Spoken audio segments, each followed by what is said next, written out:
So when you are converting a equation from general form to center radius form for a circle, the first thing that you want to do is get everything equal to 0 on the right hand side.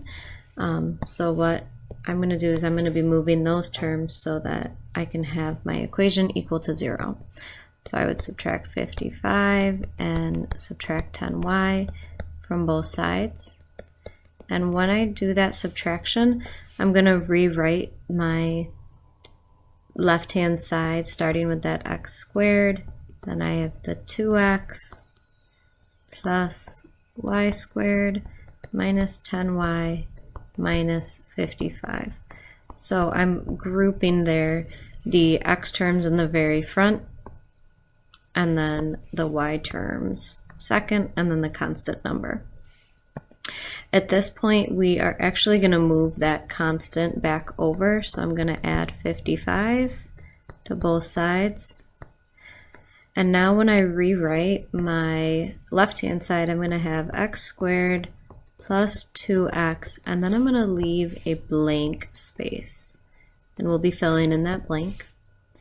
And then I have plus y squared minus 10y plus another blank equals 55, and then to balance the equation I have to add 2 blanks on the right hand side.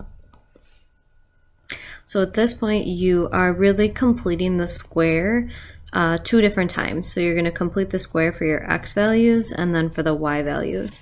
So when I complete the square for the x values, I'm going to go off to the right hand side here. So I have my x values,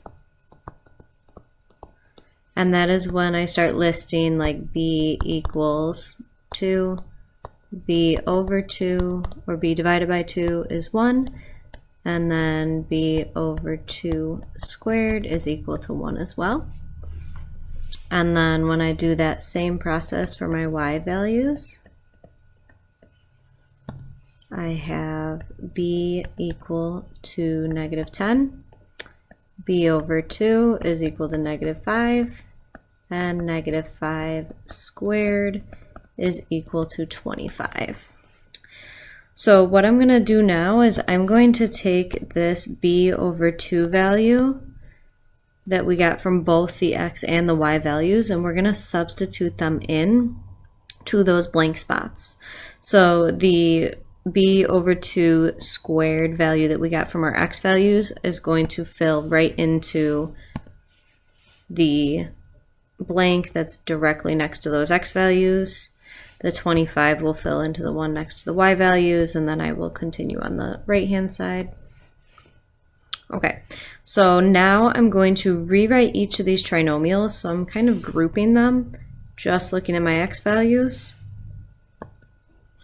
And then I'm going to look at my y values here and group them. So when I rewrite this trinomial, the point of completing the square is to write it as a binomial squared. So I'm going to write my x term, and then it's actually that b over 2 that substitutes in. So it's x plus 1 squared plus, I'm rewriting this as y minus 5 squared. So if I were to actually multiply these binomials out, we would get right back to the trinomials we just had. So they are equivalent, and then I'm just going to combine like terms on the other side. So when I add 55 plus 1 plus 25, I'm going to end up with 81. Okay, and so now we have just rewritten our general form of the equation of a circle as the center radius form. So we could then pull out that we know the center based on the general equation is going to be negative 1 comma 5. Remember, we always use the opposite signs of what are in the actual equation. And then the radius equals the square root of 81, which is equal to 9. Okay, so that is how you convert an equation in general form to center radius form.